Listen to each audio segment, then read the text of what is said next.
Hello everyone, welcome to Sleepy Crimes Hub. I'm here with you tonight to help you relax and slowly fall asleep.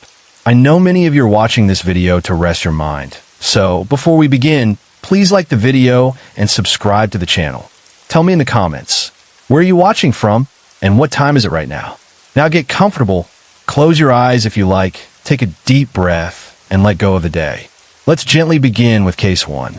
In 1980, 5-year-old Timothy James White's world was suddenly turned upside down when Kenneth Parnell, a man with a history of preying on children, snatched him from his ordinary, safe life. Timothy didn't understand what was happening. The world he knew vanished in an instant. Parnell had already kidnapped Stephen Stainer 7 years earlier, and over those years, Stephen had endured fear, loneliness, and manipulation. Parnell tried to force Stephen to help him abduct other children. But Stephen, despite the constant threat hanging over him, quietly resisted whenever he could, subtly sabotaging Parnell's attempts to hurt more kids. Parnell, frustrated and impatient, even tried to lure another boy, Sean Porman, into his schemes with promises of money and drugs. But when Timothy was taken, Stephen's courage finally forced him to act. Carefully, he guided the terrified little boy through the shadows, away from the danger that had dominated his own childhood, holding Timothy's small hand tightly, speaking softly to calm him. Against all odds, the escape succeeded, and for the first time in years, Stephen felt a flicker of hope and purpose, knowing he had saved an innocent life from the same darkness that had haunted him.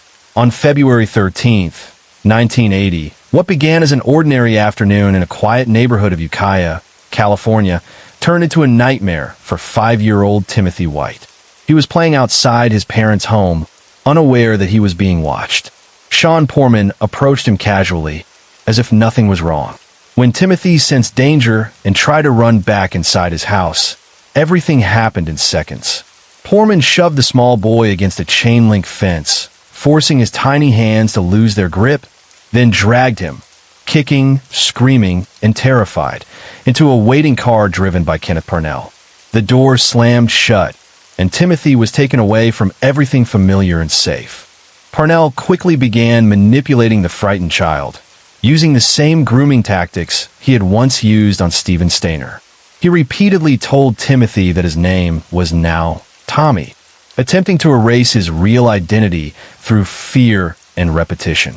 Once the abduction was complete, Parnell paid Porman with the promised cash and marijuana, ordering him to disappear and never speak of what had happened. To further hide the crime, Parnell dyed Timothy's blonde hair dark brown, making him less recognizable to anyone who might see missing child posters. He introduced Timothy to the outside world as his own young son, and as Stephen Stainer's brother. During the 16 days Timothy was held captive, he formed a quiet but powerful bond with Stephen Stainer, who was now 14. Stephen, having already endured years of abuse himself, became Timothy's protector, comforting him, watching over him, and doing everything he could to shield the younger boy from harm. Timothy later spoke warmly of Stephen, remembering how the older boy took care of him when he was scared and confused. For Stephen, this was more than kindness. It was a decision. He was determined that this child would not suffer the same fate he had. That resolve would soon lead Stephen to make a brave and life-changing choice, to escape and to take Timothy safely back home. On March 1st, 1980, the chance Stephen Stainer had been waiting for finally came. Kenneth Parnell left for work, unaware that the control he had held for years was about to break. Stephen knew this might be the only opportunity he would ever get, not just to escape, but to save Timothy White. Gathering his courage, he took Timothy by the hand, and together they slipped away from the remote backcountry home where they had been held. The world outside felt vast and unfamiliar as they walked nearly a quarter of a mile down the road, uncertain of what would happen next, until a passing truck driver noticed them and stopped. The driver took the boys into Ukiah, California, where Timothy tried his best to remember something, anything, that could lead him home. He directed the driver to a babysitter's house, a place he recognized, but when they arrived, no one was there. Timothy couldn't remember his parents' address, and fear began creeping back in. Stephen, staying calm despite everything, took charge. He went to a phone booth, searched through the directory, and found the address of the Ukiah police station. When they arrived, Stephen gently encouraged Timothy to go inside alone and tell the officers who he was, knowing it would be safer that way. Timothy approached the station door, but froze. Overwhelmed and scared, he ran back to Stephen. Police officers noticed the behavior, stopped the boys from leaving, and began asking questions. Within moments, the truth unfolded. The officers realized who the children were, and that one of them had been missing for weeks, the other for 7 long years. The nightmare was finally over. Kenneth Parnell was later tried and convicted in separate cases for the abduction of both boys. He received 7 years in prison for kidnapping Timothy White and 7 months for kidnapping Stephen Stainer, though he was released on parole after serving 5 years. Parnell was never charged for sexually assaulting Stephen, as those crimes had occurred in a different county and fell outside the jurisdiction of the prosecutor handling the case. Authorities later confirmed that Timothy White had not been sexually assaulted, sparing him from the abuse Stephen had endured. What remained undeniable, however, was the quiet heroism of a teenage boy who chose to risk everything so a child could go home. After the rescue, the bond between the White family and the Stainer family never faded. What began in fear and survival grew into a lifelong connection built on gratitude and shared history. Stephen Stainer was not just the boy who helped Timothy escape. He became part of Timothy's story and part of his family's heart. When tragedy struck again in 1989 and Stephen died in a motorcycle accident, the loss was deeply felt by everyone who knew what he had done. At Stephen's funeral, 14-year-old Timothy White served as a pallbearer, a quiet and powerful tribute from the child whose life Stephen had saved. Timothy grew into adulthood, carrying a past that few could truly understand. Though he lived a private life, his story remained known to the world as one of survival and courage. On April 1st, 2010, Timothy James White died suddenly from a pulmonary embolism at just 35 years old. His death was a painful reminder that even those who survive unimaginable trauma often carry its weight long after the headlines fade. Later that same year, the bond between the two boys was permanently honored. On August 28, 2010, a statue of Timothy White and Stephen Stainer was unveiled in Applegate Park in Merced, capturing them together, not as victims, but as symbols of bravery and hope. In Ukiah, residents also erected a statue showing the two boys escaping hand in hand, a moment frozen in time that represents innocence reclaimed and a choice that changed 2 lives forever. Their story remains one of the rare moments in true crime history where, in the middle of darkness, a child became a hero and saved another child's life. Case 2. Mackenzie Cowell was just 17 years old when she disappeared. She lived in the small community of Orondo, Washington, and was a senior at Wenatchee High School, where she was known as a bright, energetic student and a member of the school's dance team. Outside of school, Mackenzie balanced a busy life. She worked as a model and was pursuing her passion for beauty and fashion by studying cosmetology at the Wenatchee Academy of Hair Design in downtown Wenatchee. On the afternoon of February 9th, 2010, Mackenzie's routine day suddenly turned into a mystery. Shortly after 3 p.m., surveillance cameras captured her leaving the academy, walking calmly to her car and driving away. She had casually told her classmates she would return in less than 15 minutes, as if it were just a quick errand. No one imagined it would be the last time they saw her. Around that same time, Mackenzie sent a simple text message to her boyfriend. "Hey, what's up?" It was an ordinary message, nothing alarming, nothing unusual. That text would later become haunting, as it was the last confirmed activity on her phone. Mackenzie never returned to class, and she never came home, leaving her family, friends, and community searching for answers to what happened in those quiet moments after she drove away.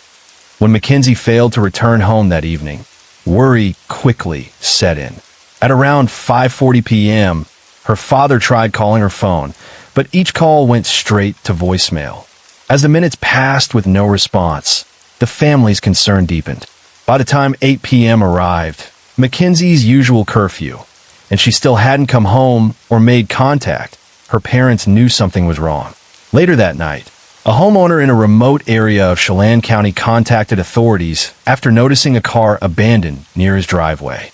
When police ran the registration, they discovered the vehicle belonged to Mackenzie's father. He immediately confirmed their worst fear: his daughter was missing. The car was found near Mission Ridge, roughly 40 miles from Mackenzie's home in Orondo, far from anywhere she would normally be. Inside the vehicle, investigators found Mackenzie's purse and some of her clothing, suggesting she had not planned to be gone long. However, her cell phone and debit card were missing, raising troubling questions. Even more unsettling was the discovery that only one set of footprints was found near the car, offering few clues about what had happened after it was left behind. The Chelan County Sheriff's Office immediately launched a large-scale investigation. A helicopter search was conducted over the rugged terrain surrounding the abandoned car, while deputies worked on the ground. Search warrants were issued for Mackenzie's phone records and social media accounts in an effort to trace her last movements and contacts. As the case grew more serious, the sheriff requested assistance from the FBI, bringing federal resources into the search for the missing teenager. On the afternoon of February 13th, the search for Mackenzie Cowell came to a devastating end. A passerby walking near the banks of the Columbia River, close to Quincy, Washington, noticed something unusual near the shoreline and alerted authorities. The location was a quiet resort community about 20 miles from Wenatchee. When deputies arrived, they discovered Mackenzie's body lying near the water, her feet partially submerged, as if she had been placed there deliberately. She was found fully clothed, approximately 50 yards from a vacant house that was listed for sale, an isolated spot that offered few witnesses. An autopsy later revealed the brutality of her final moments. Mackenzie had been strangled and had suffered stab wounds to her neck, along with blunt force trauma to her head. Investigators also determined that her attacker had attempted to sever one of her arms after her death, an act that deeply disturbed those working the case. A knife was still embedded in her shoulder when her body was found. Despite the violence inflicted upon her, investigators stated there was no evidence of sexual assault. News of Mackenzie's death sent shockwaves through her family, her school, and the wider community. Just days later, on February 25th, an estimated 1,800 people gathered at the Town Toyota Center in Wenatchee to remember her. Friends, classmates, teachers, and strangers alike filled the arena, united in grief, honoring the life of a young woman whose future had been taken far too soon. After Mackenzie Cowell's body was recovered, authorities formed a dedicated investigative unit known as the Mackenzie Cowell Task Force. It was a large, coordinated effort involving multiple law enforcement agencies, reflecting both the seriousness of the crime and the urgency to find her killer. Officers from Wenatchee and East Wenatchee, along with deputies from Chelan and Douglas counties, worked side by side. The investigation was further strengthened by the involvement of an FBI agent and 2 officials from U.S. Immigration and Customs Enforcement, making it one of the most extensive law enforcement operations the area had seen in years. In fact, it was the largest multi-agency investigation in Wenatchee since an attempted serial bombing in 1997. Over the course of the case, police interviewed more than 800 people, following every possible lead in hopes of uncovering the truth. In the early stages of the investigation, detectives focused on people closest to Mackenzie. Her boyfriend, Joaquin Villazano, was questioned extensively after reportedly failing a polygraph test when asked whether he knew what had happened to her. Police also examined the actions of her mother's boyfriend, Joey Fisher, who was said to have argued with Mackenzie the day before she disappeared. Both men were placed under intense scrutiny as investigators worked to rule out any possibility of involvement. Ultimately, however, police cleared both Villazano and Fisher completely, stating there was no evidence linking either of them to Mackenzie's murder. After Mackenzie Cowell's body was found, authorities formed a special group known as the Mackenzie Cowell Task Force to uncover what had happened to her. It brought together officers from Wenatchee, East Wenatchee, and the surrounding Chelan and Douglas counties. Even federal agencies stepped in, An FBI agent and officials from U.S. Immigration and Customs Enforcement joined the effort. It quickly became the largest investigation the area had seen in years, with police knocking on doors, chasing tips, and interviewing more than 800 people in hopes of finding the truth. In the early days, suspicion briefly fell on people close to Mackenzie. Detectives questioned her boyfriend, Joaquin Villazano, after he reportedly failed a polygraph test, and also looked in her mother's boyfriend, Joey Fisher, who had argued with Mackenzie shortly before she disappeared. Despite the scrutiny, investigators eventually ruled both men out, finding no evidence linking either of them to the crime. Weeks later, the case took a dramatic turn when a college student named Liz Reed came forward. Reed, who had previously worked as a police informant, claimed that two men, Sam Cuevas and Emmanuel Saros, had killed Mackenzie after mistakenly believing she was an informant. She told police she had been shown a disturbing video of the murder and said Cuevas had confessed to her in chilling words. Reed even provided details about the weapon before those details were publicly known and handed over a ring she said belonged to Mackenzie. But cracks soon appeared in Reed's story. Mackenzie's family did not recognize the ring, and Reed later admitted she had never actually seen a video of the killing. As detectives dug deeper, Cuevas and Saros were able to produce solid alibis, supported by witnesses and phone records showing they were elsewhere at the time Mackenzie vanished. With that, Reed's credibility collapsed, and the investigation was once again left searching for answers. After following a trail of tips and leads, police began to focus on Christopher Scott Wilson, a 29-year-old who had been a classmate of Mackenzie Cowell at the Academy of Hair Design. In August, investigators received a letter that painted a chilling portrait of Wilson, claiming he had an unusual obsession with death, dead bodies, and serial killers. Friends and classmates added more fuel to the investigation, telling police that Wilson had once worked in funeral homes and had casually remarked that he liked to cut people up. On October 6th, Wilson was arrested on suspicion of second-degree murder. Authorities set bail at a staggering $1 million, about $1.56 million in today's money. DNA evidence played a crucial role in tying him to the crime. Samples taken from duct tape found near where Mackenzie's body had been discovered matched his profile.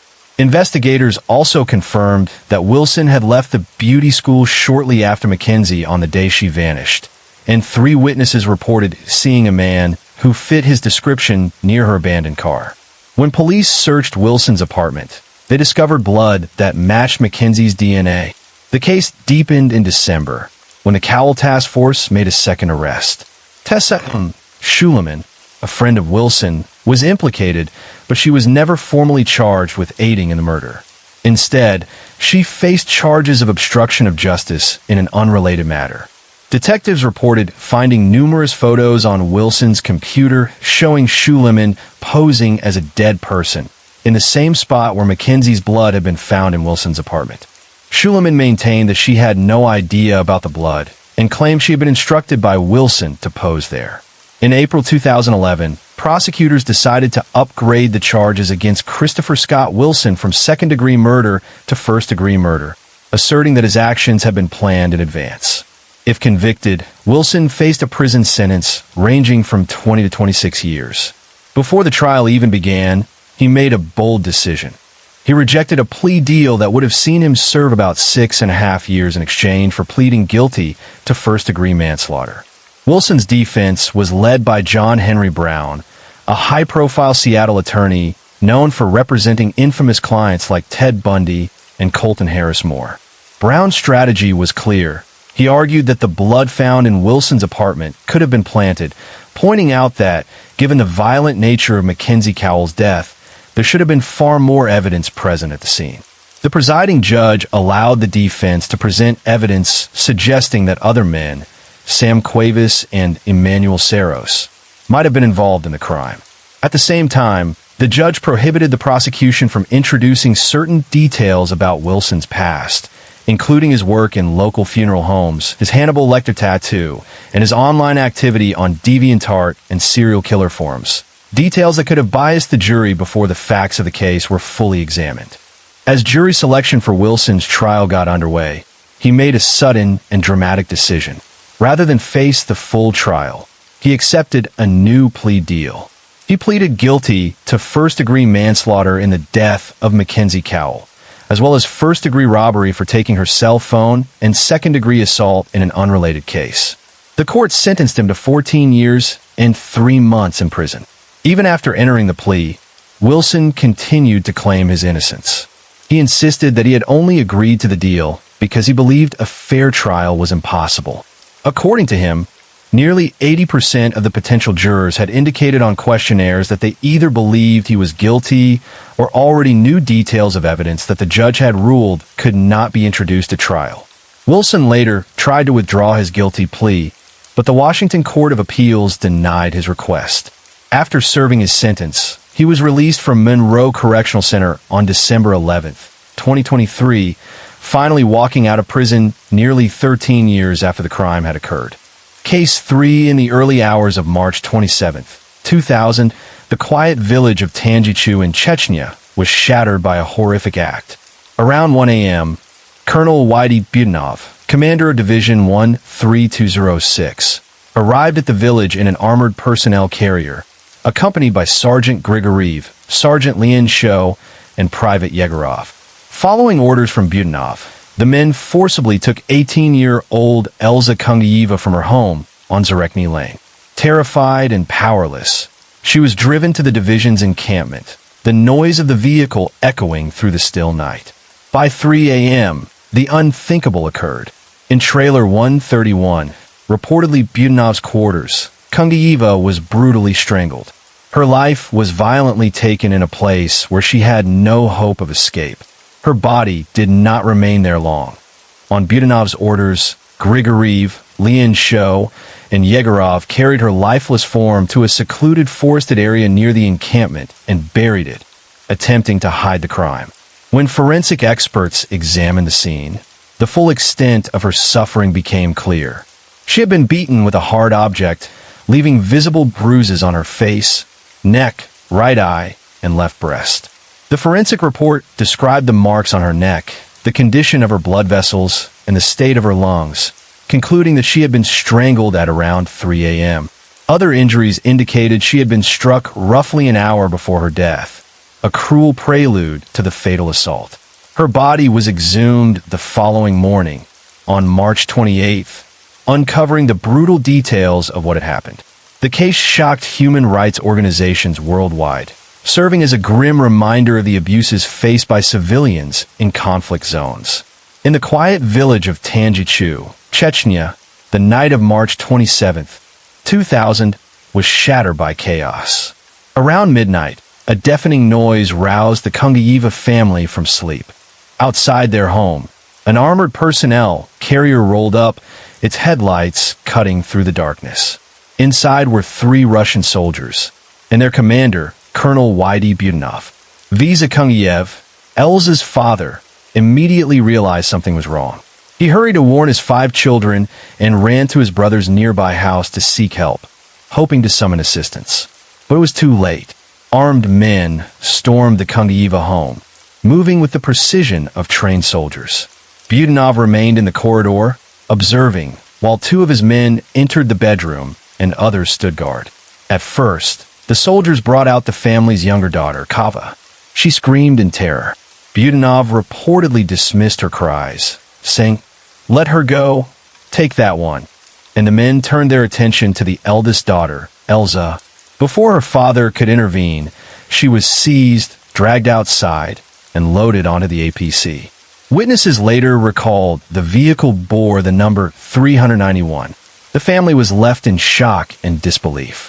Elza's disappearance in the dead of night, orchestrated by armed men under the command of Budanov, whom many said appeared drunk, would mark the start of a nightmare that would end only in tragedy. Later on the morning of March 27th, villagers from Tanjichu, desperate for answers, secured permission from local Russian forces to travel to Uris-Martin, about 7 kilometers away, hoping to find Elza alive. They suspected she might have been taken to one of the 2 federal detention facilities in town, but the news that awaited them was chilling. Two witnesses later told Human Rights Watch that a federal commander informed the villagers that Elza had been raped by drunken men and was dead. The military responded swiftly.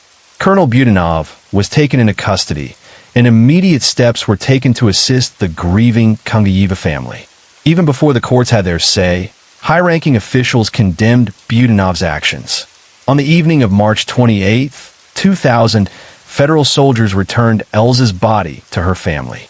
Major General Alexander Verbitsky informed the villagers that she had been raped and strangled, promising that justice would be swift and severe. Budanov himself would later claim in court that he believed Elza was a Chechen sniper and that a sudden fit of rage had overtaken him during her interrogation.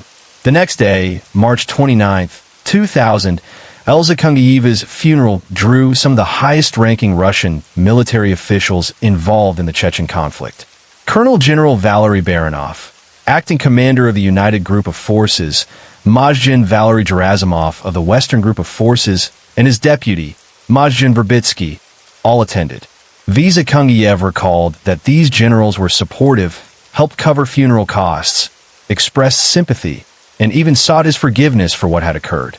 The small village mourned a young life cut tragically short, while the shadow of violence and betrayal lingered heavily over the community. Visa Kungayev initially felt some reassurance as the investigation into his daughter's murder began. He met with investigators both in Tanjichu and in Urusmartin, and he saw that authorities were questioning family members and villagers. His lawyer confirmed that the inquiry had established no one in the Kungayeva family had ties to the fighting in the region. But as months passed, hope gave way to frustration. By 6 months after Elza's death, Visa began to fear the investigation had stalled. He sent petitions to the Federal Military Procuracy, the General Procuracy, and even the Russian Duma, pleading for the case to move forward. His concern deepened in October 2000, when he learned that Budanov was not facing charges for rape, a critical omission that left him shocked and heartbroken. When he spoke with Human Rights Watch in early 2001, he expressed his regret plainly. They took away the most important charge. In Chechen society, rape is often seen as a crime that shatters the honor not only of the victim, but of the whole family, sometimes regarded as even more devastating than murder itself. Budanov was eventually convicted of kidnapping, murder, and abuse of power, receiving a 10-year prison sentence for Elza's murder. He was also stripped of his military rank and his Order of Courage. But in January 2009, he was released early, a decision that sparked outrage among human rights activists and left the Kungayev family with lingering anger and grief. On January 19, 2009, tragedy struck once again for those connected to the Kungayev family. Stanislav Markelov, the dedicated attorney who had long represented them, was leaving a press conference in Moscow when he was gunned down. Beside him, Anastasia Baburova, a freelance journalist from Novaya Gazeta, was also killed. Markelov had been preparing to challenge the early release of Yuri Budanov, who had been freed from prison just 15 months ahead of his original sentence. At the press conference, he had publicly announced his intention to appeal, seeking to keep Budanov behind bars. The murders shocked Russia and the international community. A later criminal investigation determined that the attack on Markelov and Baburova was linked to his work prosecuting neo-Nazi extremists, though the loss deeply resonated with anyone following the case of Elza Kungayeva, reopening wounds for her family and supporters. On the morning of June 10, 2011, Yuri Budanov, the former Russian colonel convicted of murdering Elza Kungayeva, was walking out a notary office on Moscow's busy Komsomolsky Prospect. Without warning, gunfire erupted. Budanov was shot dead by an assailant who, along with an accomplice, vanished into the city streets. Their getaway car, a Mitsubishi Lancer, was discovered less than a kilometer from the scene, with a pistol and silencer left behind. Authorities described the killing as obviously a contract hit, and the news sent shockwaves across Russia, recalling the anger and controversy over Budanov's early release from prison 17 months earlier. Nearly 2 years later, on May 7, 2013, a jury convicted Yusuf Timurkanov of Budanov's murder, sentencing him to 15 years in prison. Investigators concluded that Tamerkanov had acted in revenge for his father, who had been killed during the Second Chechen War in 2000. Tamerkanov maintained his innocence throughout and denied any involvement in the attack. He would later die in a Siberian penal colony in August 2018, leaving lingering questions and a shadowed legacy over the violent chain of events connected to Budanov. Case for on the morning of June 3, 2000, Mozdokskaya Street in Grozny was busy in the ordinary way markets often are. Vendors called out prices. Customers moved from stall to stall, and among them stood Nura Lieva, a mother of 4, once a nurse and kindergarten teacher, now trying to earn a little money by selling strawberries. Life in Chechnya at the time was fragile and uncertain, but small routines like this offered a sense of normalcy. Beside her were her cousins, Marka and Raisa Gakieva. The 3 women worked quietly, focused on their baskets of fruit and the steady trickle of buyers. Without warning, the calm shattered. An armored personnel carrier rolled into the marketplace, its heavy metal body cutting through the crowd. The vehicle bore the hull number 110. Armed men wearing ski masks rode on top, their presence instantly sending waves of fear through the vendors and shoppers. People froze. Some stepped back. Others simply stared, unsure of what would happen next. The men jumped down and began moving through the market with authority and aggression. One of them, who appeared to be in charge, reportedly told a witness that he was from the FSB and that some of their guys had been killed in the area. His words carried both accusation and threat. The implication was clear. Someone would be made to answer. The servicemen seized Nura Lilieva and her 2 cousins. 2 other women were also detained, along with at least one other person. There was confusion, shouting, and fear as bystanders watched helplessly. A local police officer tried to intervene, confronting the armed men and demanding an explanation. The exchange quickly escalated into a heated argument. Then shots were fired. The warning was unmistakable: stand back. Within moments, the detainees were forced onto the armored vehicle. The APC pulled away from the marketplace, leaving behind overturned crates, scattered strawberries, and stunned witnesses who had just watched neighbors disappear in broad daylight. For those who knew Nura, the image of her being taken that morning, a mother simply trying to provide for her children, would remain burned into memory. The market returned to silence long after the armored vehicle vanished from sight, but the fear it left behind lingered far longer. After that morning, Nura Lieva and her cousins simply vanished. There were no official explanations, no arrest records, no acknowledgement that they had ever been detained. In Chechnya at the time, this word, disappeared, carried a terrible weight. It meant uncertainty. It meant fear. It meant families left suspended between hope and grief, not knowing whether their loved ones were alive or dead. Nura's husband, Sedalvi Luliev, was not an ordinary man unfamiliar with the system. He had once served as a judge during the Soviet era in Gudermes.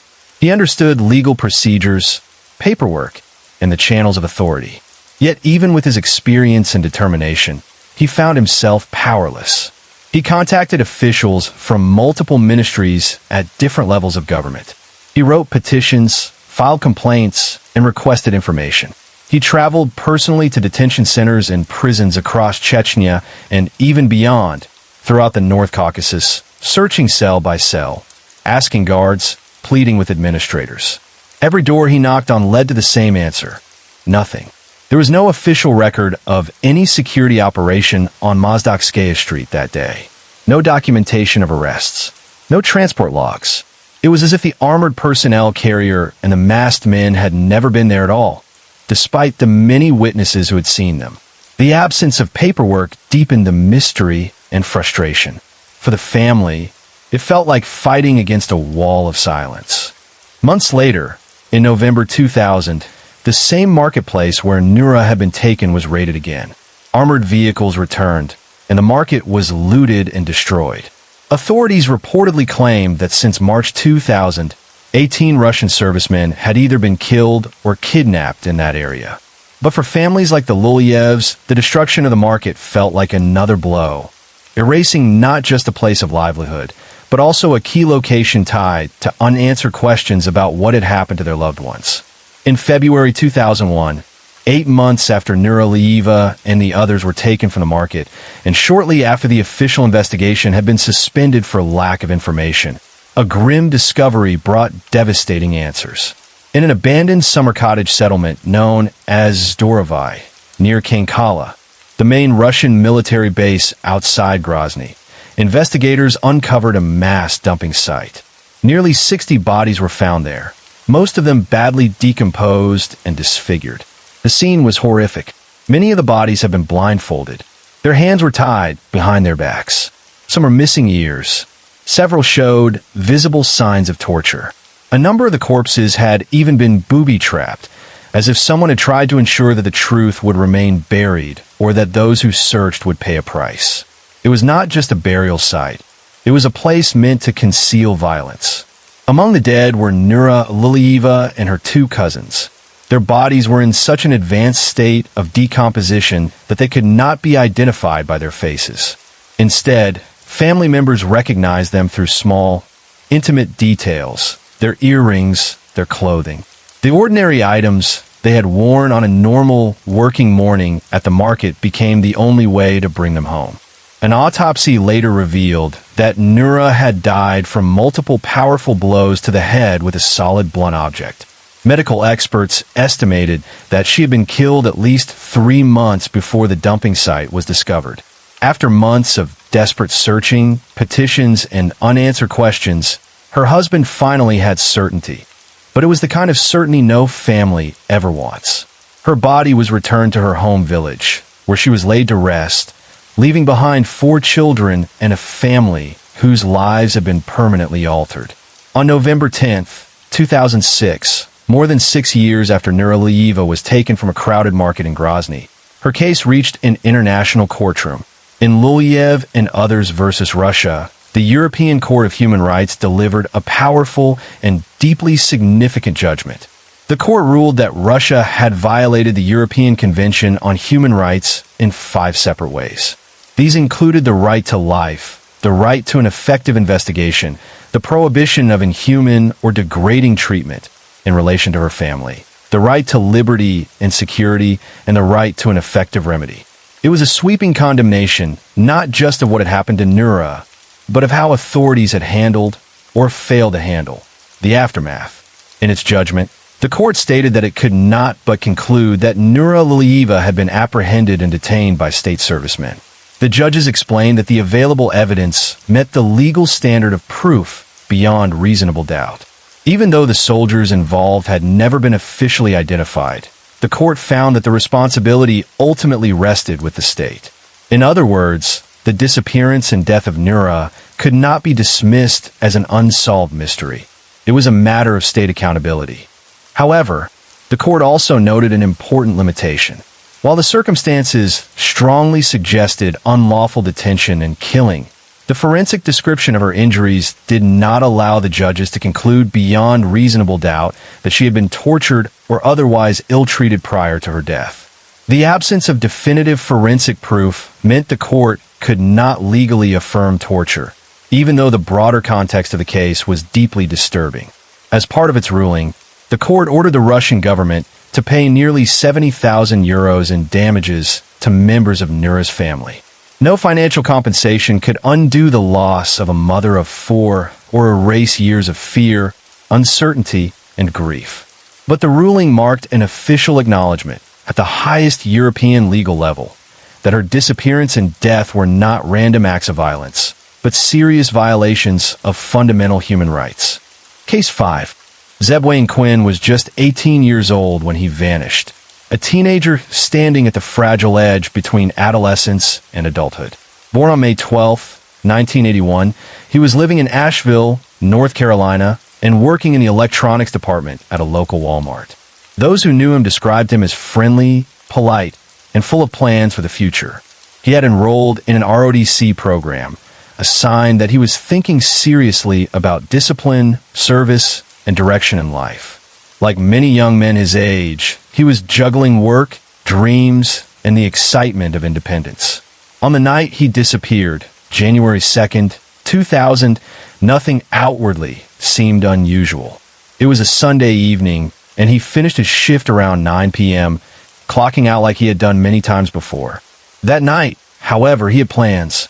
Zeb was supposed to travel to Leicester, a small community outside Asheville, with his coworker Robert Jason Owens. The purpose of the trip was simple and practical. Zeb was looking to buy a new car. For an 18-year-old, purchasing a vehicle represented freedom, movement, and adulthood. After his shift ended, he met Owens in the Walmart parking lot. Instead of riding together, they drove separately, each in his own vehicle, heading toward Leicester. Surveillance cameras later captured them stopping at a nearby gas station around 9:15 p.m. There, the two young men were seen purchasing sodas at the convenience store. The footage showed nothing alarming, just two coworkers on an ordinary errand late in the evening. But what happened after that stop will become one of Asheville's most puzzling mysteries. Zeb never returned home that night. Days later, his car was discovered parked at a restaurant parking lot under circumstances that raised immediate questions. The headlights had been left on, draining the battery. Inside the vehicle, there was a live puppy, abandoned but still alive, sitting alone in the car. Even stranger, someone had drawn a pair of lips and an exclamation mark on the back window using bright pink lipstick. The image was bold, deliberate, and unsettling, as if meant to send a message. There was no clear explanation for who left the puppy, who marked the window, or why the car had been placed there in such a staged and peculiar manner. The discovery of the vehicle only deepened the fear surrounding Zeb's disappearance. An 18-year-old with plans, responsibilities, and a future ahead of him does not simply walk away without a trace. The unanswered questions, the unfinished soda stop, the separate cars, the lipstick drawing, the abandoned puppy, created a case filled with eerie details that would haunt investigators and his family for years to come. According to Robert Jason Owens, the night took a sudden and strange turn shortly after they left the gas station. As they were driving toward Leicester in separate vehicles, Owens said that Zeb began flashing his headlights repeatedly, signaling for him to pull over. The two stopped along the roadside. Owens later claimed that Zeb told him he had just received a message on his pager and needed to return the call immediately. At the time, pagers were still common, and urgent messages could easily cause alarm. Zeb reportedly walked to a nearby payphone to make the return call.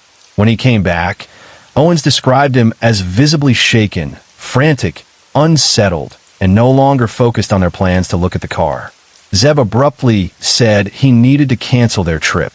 Before Owens could fully understand what was happening, Zeb suddenly sped off in his car. In the confusion, he rear-ended Owens' truck before driving away. The collision itself seemed careless and out of character. Later that same night, Owens appeared at a hospital seeking treatment for fractured ribs and a head injury. He told medical staff that he had been involved in a second car accident after his encounter with Zeb.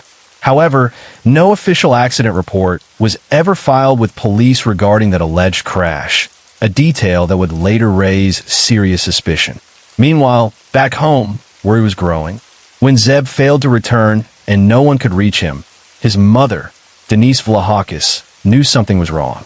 By the following afternoon, January 3rd, she formally filed a missing persons report. For a parent, that moment is filled with dread, the realization that your child has not just stayed out late, but may truly be in danger. 2 days after Zeb was last seen, another unsettling development occurred. A man claiming to be Zeb called the Walmart where he worked. The caller told one of Zeb's coworkers that he would not be coming in because he was sick, but something fell off. The coworker later said the voice did not sound like Zeb at all. It felt unfamiliar, wrong. Investigators traced the call back to a Volvo manufacturing plant where Owens worked. When confronted, Owens admitted that he had made the call himself. He claimed that Zeb had asked him to call in sick on his behalf as a favor. This explanation only deepened the mystery. If Zeb had been frantic and abruptly canceled plans, where had he gone? Why would he need someone else to report him sick? And if Owens had truly been helping a friend, why were there inconsistencies surrounding the accidents and the phone call? Each new detail added another layer of confusion. turning what began as a routine Sunday night into a case filled with unanswered questions and troubling contradictions. As investigators dug deeper into the days leading up to Zeb Quinn's disappearance, they began looking closely at the people in his personal life. One name that quickly surfaced was Misty Taylor, a young woman Zeb had recently grown close to. As investigators dug deeper into the days leading up to Zeb Quinn's disappearance, they began looking closely at the people in his personal life. One name that quickly surfaced was Misty Taylor, a young woman Zeb had recently grown close to. In the weeks before he vanished, friends and family said Zeb seemed excited about her. He talked about her often, and it appeared he was developing real feelings. But the situation was complicated. Misty had an on-again, off-again boyfriend named Wesley Smith. And according to those close to Zeb, Smith had a reputation for being controlling and abusive. Zeb had reportedly told people that Smith had threatened him after discovering that he and Misty had been talking. The idea that there may have been jealousy or anger brewing in the background immediately caught investigators' attention. However, when questioned, both Misty Taylor and Wesley Smith firmly denied any involvement in Zeb's disappearance. Despite suspicions and rumors, law enforcement found no concrete evidence linking either of them, or Robert Jason Owens, together in any coordinated way. No confirmed ties between Owens, Taylor, and Smith were ever established. Then came another deeply puzzling discovery. Phone records revealed that the page Zeb received on the night he vanished, the message that reportedly caused him to pull over and make that frantic payphone call, had been dialed from the home of his paternal aunt, Ina Ustic. This revelation stunned investigators and family members alike. Zeb had little contact with his aunt prior to his disappearance, and there was no obvious reason she would page him that night. When questioned, Ina Ustic denied placing the call. She told police that at the time the page was sent, she had been having dinner at the home of her friend, Tamara Taylor, who happened to be Misty Taylor's mother. Adding another layer of coincidence, Misty and Wesley Smith were also reportedly present that evening. The connections began to look tangled and unsettling. Shortly afterward, Ustic filed a police report claiming that her home had been broken into that same night. Strangely, nothing appeared to have been stolen. Instead, she said that a few picture frames and other small items had been moved around. It was an odd detail, not the typical behavior of a burglar, and it only deepened the mystery surrounding the origin of that pager message. The unanswered questions multiplied. If Ina hadn't made the call, who had access to her phone? Was a break-in staged? Was the page meant to lure Zeb somewhere? And if so, by whom? Each new revelation seemed to connect people in unexpected ways, yet solid proof remained frustratingly out of reach. On January 6, 2000, for days after Zeb Quinn disappeared, his mother, Denise Vlahakis, received a phone call that made her heart stop. A former classmate of Zeb's, who now worked as a nurse at the same Asheville hospital where the caller and Denise both worked, said she had just seen Zeb's car. It was sitting in the parking lot of a barbecue restaurant next to the hospital. Police quickly responded to the scene. There, parked quietly among other vehicles, was Zeb's Mazda protege. The headlights had been left on, as if it had been abandoned in a hurry or left deliberately to drain the battery. But what investigators saw next was even more unsettling. Scrawled across the back windshield, in bright pink lipstick, was a drawing of a pair of lips and a bold exclamation mark. Almost taunting, almost theatrical. Inside the car, officers found a live black Labrador mixed puppy wandering around alone. The presence of the puppy raised immediate questions. Zeb hadn't owned a dog. Inside the vehicle, police also discovered several drink bottles and a jacket that did not belong to Zeb. There was a plastic hotel key card as well, but despite efforts to trace it, investigators were unable to determine which hotel it came from. Forensic teams carefully processed the vehicle, collecting fingerprints and other potential evidence. Yet, despite the strange and almost staged nature of the scene, no clear leads emerged from the car itself. To Denise, the car's location did not feel random. She believed someone had intentionally left it there, knowing that she, Zeb's grandmother, and Zeb's sister all worked nearby.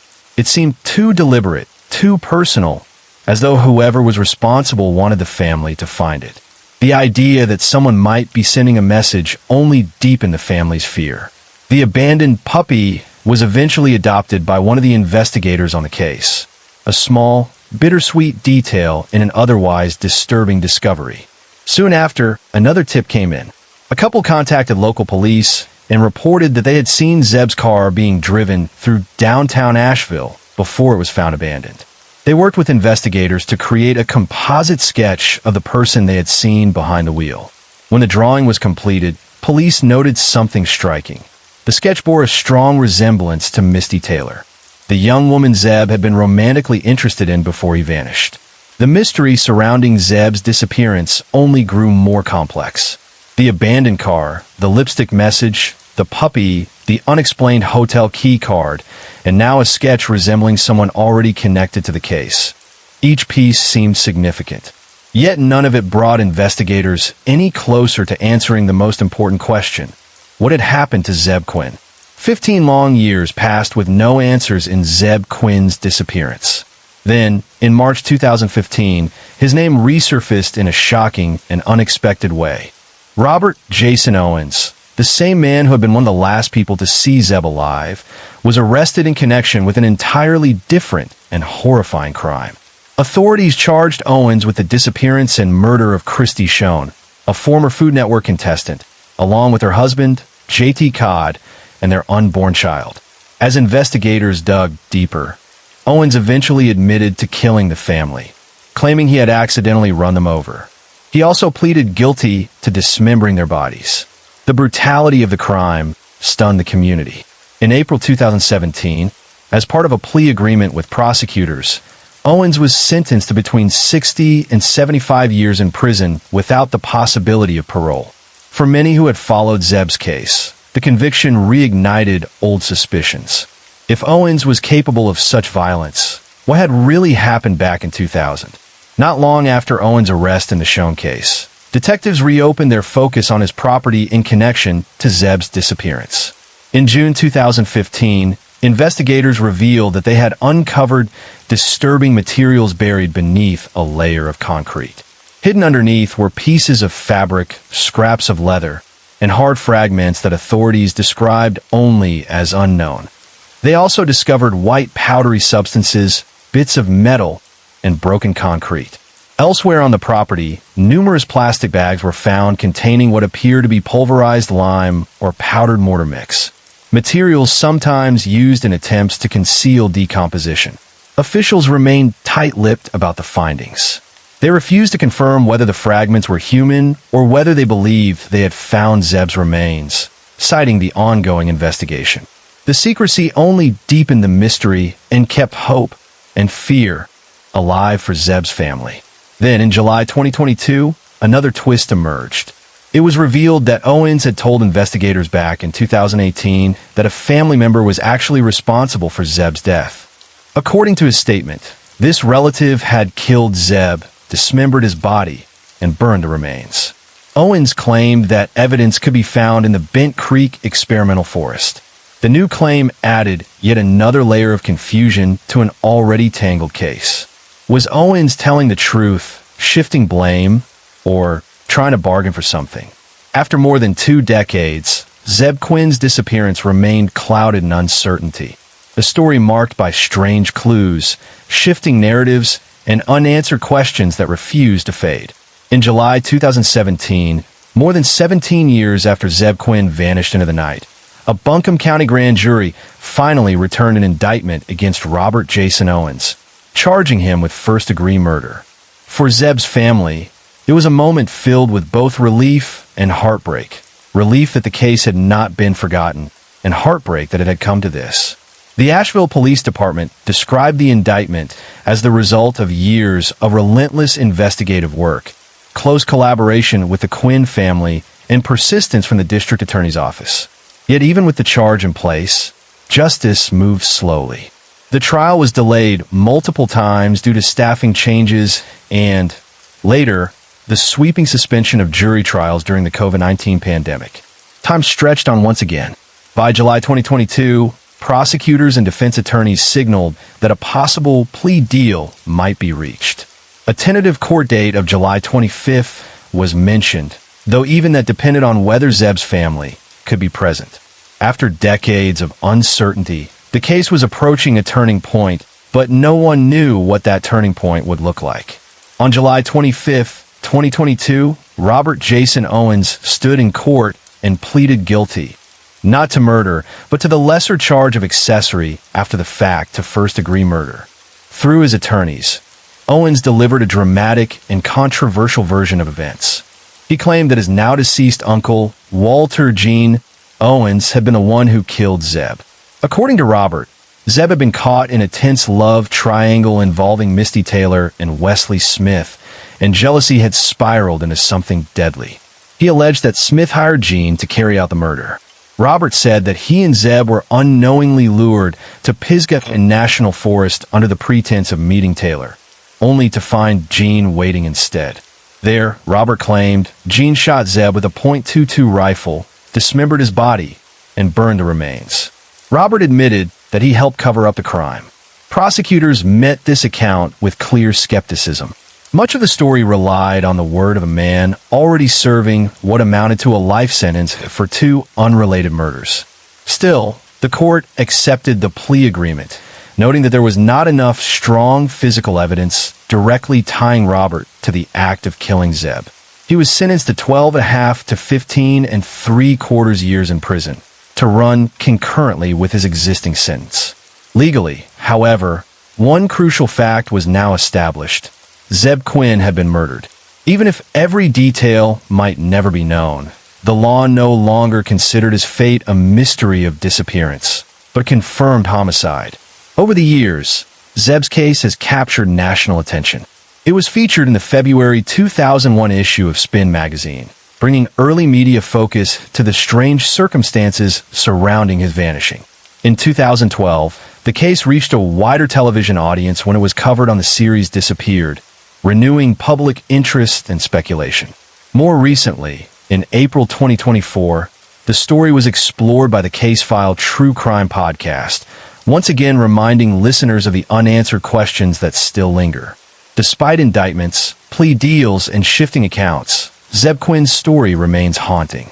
A teenage boy left work one winter night in 2000 and never came home.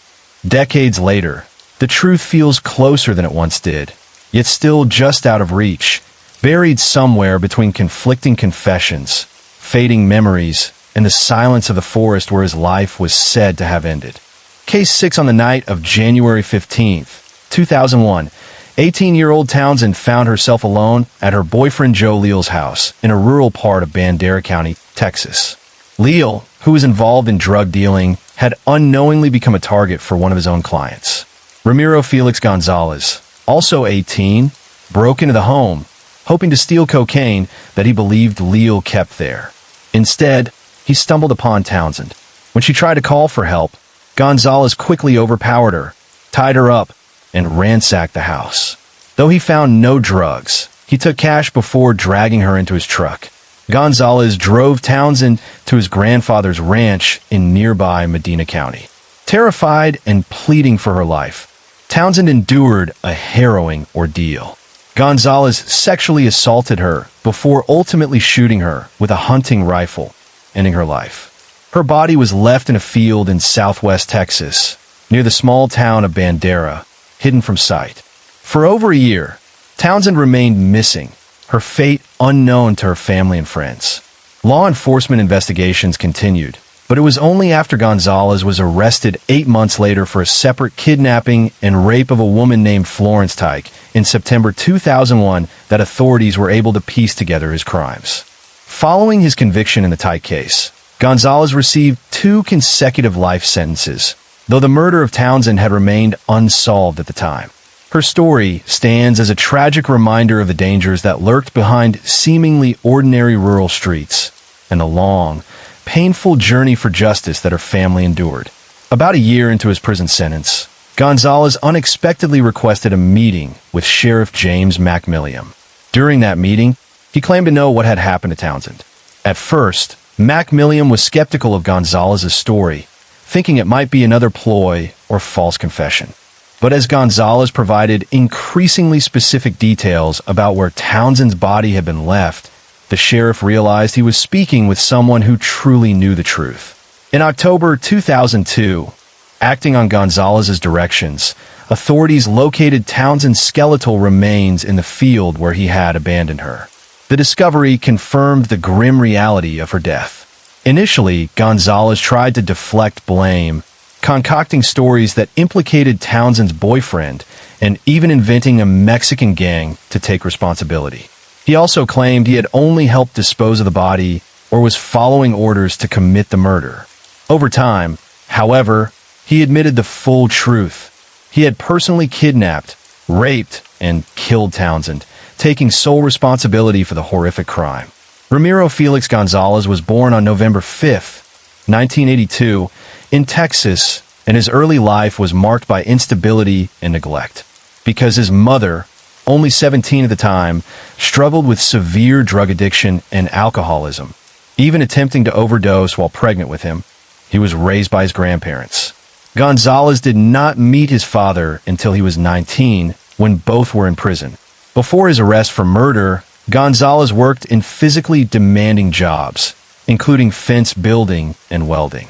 According to court records, Gonzalez was allegedly a victim of sexual abuse by his cousin at age 4 or 6, and similarly fell victim to sexual assault by an older woman at age 12 or 13.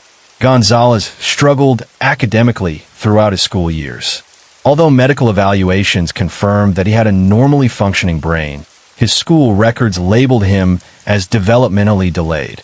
By the age of 11, he had already begun engaging in risky behaviors, including underage drinking and experimenting with drugs. After confessing to the crime, Gonzalez was taken into custody and formally charged with capital murder, a charge in Texas that carries the possibility of the death penalty if convicted. His trial took place in August 2006 before a jury in Medina County. During the proceedings, the defense sought a life sentence, highlighting Gonzalez's troubled upbringing and asking for leniency on humanitarian grounds. They argued that his mother's drug and alcohol abuse during pregnancy had caused lasting brain damage, which affected his development.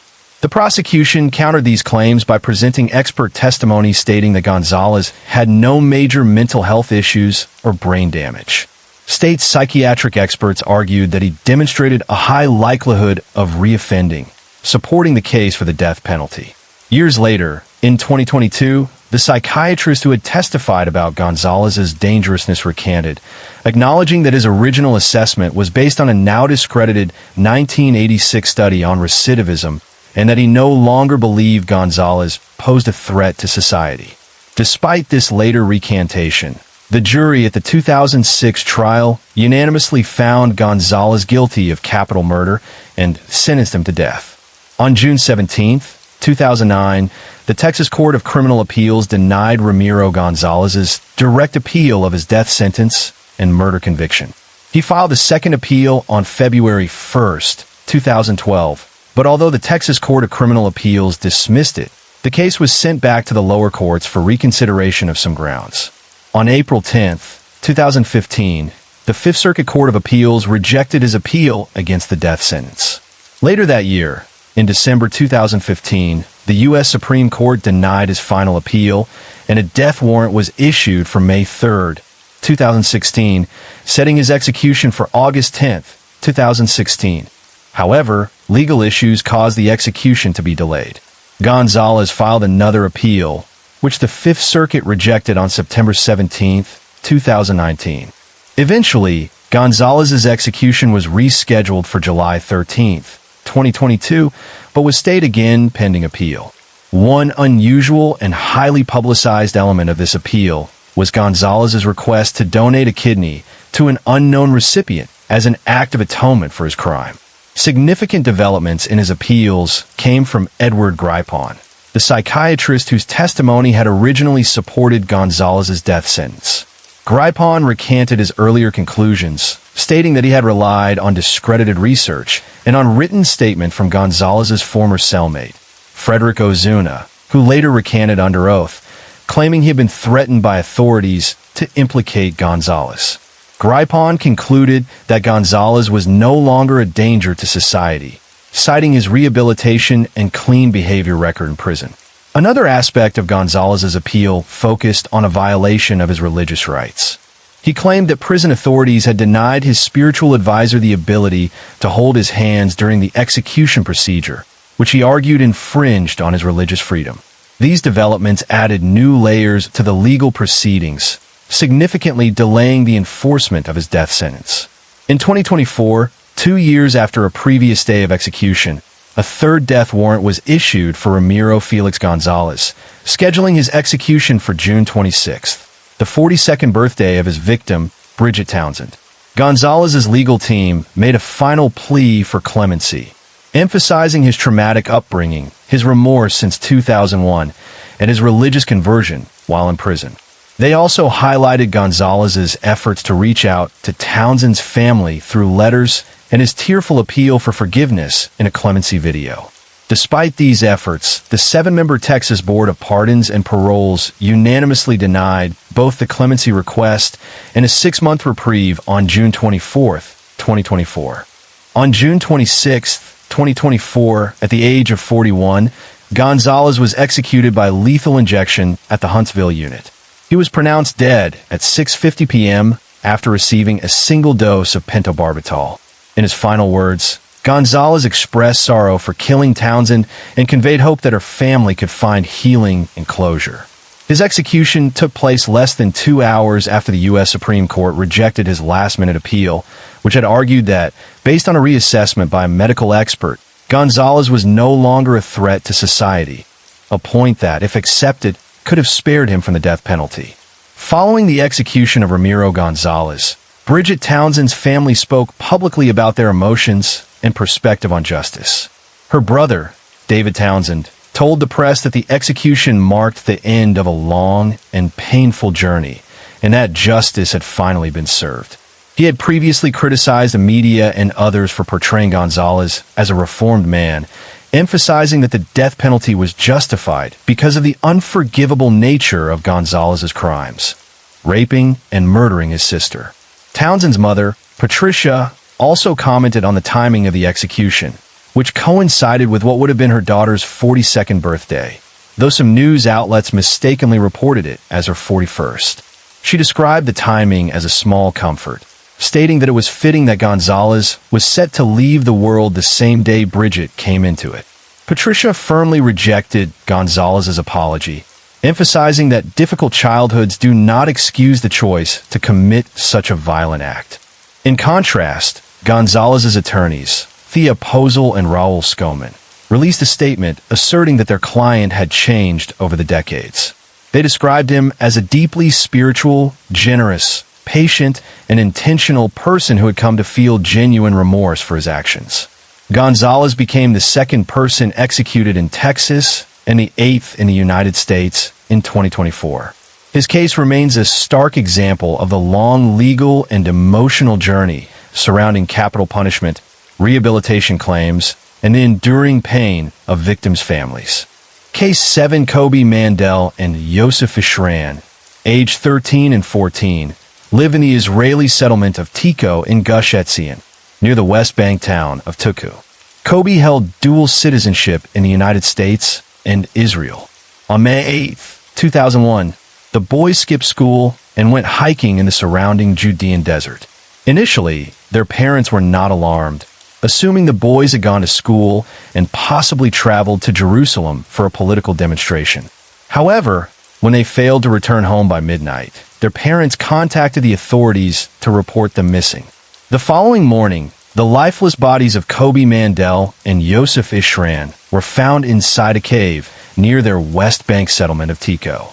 According to police reports cited by USA Today, both boys had been bound, stabbed, and bludgeoned to death with rocks. The walls of the cave were reportedly smeared with the boys' blood, suggesting a deliberate act by their killers. CNN and the Irish Independent added that Israeli authorities believed at least 3 assailants were involved who had dipped their hands into the blood and smeared it across the cave walls. Moreau Cohen, a local sheep rancher, described the grisly scene to Time magazine, A rock the size of a computer rested on Kobe's shattered skull. Both bodies were buried under stones. Blood coated the walls, and the dirt floor was soaked and muddy from it. The boys' bodies were so severely mutilated and disfigured that authorities had to rely on dental records for positive identification. Moreau Cohen, a local sheep rancher, described the grisly scene to Time magazine. A rock the size of a computer rested on Kobe's shattered skull. Both bodies were buried under stones. Blood coated the walls, and the dirt floor was soaked and muddy from it. The boys' bodies were so severely mutilated and disfigured that authorities had to rely on dental records for positive identification. The Jerusalem Post reported that police were unable to determine whether the murders occurred inside the cave or if the bodies had been placed there afterward. Following a detailed forensic examination, the remains, along with the blood-stained rocks, were carefully removed from the cave. The funeral drew thousands of mourners, highlighting the profound impact of the tragedy on the local community. Israeli police made multiple, sometimes conflicting, statements regarding who might have been responsible for the murders of Kobe Mandel and Yosef Ishran. Some reports suggested that local thieves, who had stolen 100 goats from Tico on the same night, could have been involved. Other statements emphasized that there was no clear connection between the goat theft and the boys' deaths. However, one police commander expressed the belief that there was no doubt the killings were motivated by nationalistic reasons. Investigators also noted that the murders seemed to result from a chance encounter, rather than a premeditated plan. In response, Israeli security forces arrested 20 Palestinians from nearby villages and imposed curfews and roadblocks. Several news outlets reported that an anonymous caller, claiming to represent an Islamic militant group, contacted media agencies to take responsibility for the attack. The Irish Independent noted that the caller reached Reuters, claiming the killings were revenge for the death of an Islamic Jihad militant the previous Saturday, although the call could not be independently verified. The Jerusalem Post reported that an anonymous call to foreign news agencies came from someone claiming to represent a group called Hezbollah Palestine, and stated that the boys were killed in retaliation for the death of a 4-month-old Palestinian infant, Iman Hiju, who had been killed by an Israeli tank shell days earlier, a death for which Prime Minister Ariel Sharon later apologized, emphasizing that the soldiers did not intend to kill her. Adding further complexity, a later Jerusalem Post article from 2008 suggested that the murders could have been committed by local Bedouin shepherds, leaving the case with multiple theories and no definitive resolution. The murders of Kobe Mandel and Yosef Ishran have remained shrouded in mystery for years. Various sources suggested that the boys were killed by Palestinian militants, with some naming Islamic Jihad or a small splinter group of Hezbollah called Hezbollah Palestine. Other accounts pointed to a local mob of Palestinians, while some Israeli settlers believed that a group of youths had laid claim to the cave where the boys were found, warning other children to stay away. Despite these theories, most reports simply concluded that the boys were targeted by unknown assailants. Even years later, investigations yielded little progress, and no one has ever been held accountable for the brutal killings. The killings prompted strong reactions internationally. The Israeli government condemned the murders, with Prime Minister Ariel Sharon blaming the Palestinian Authority for failing to prevent such acts.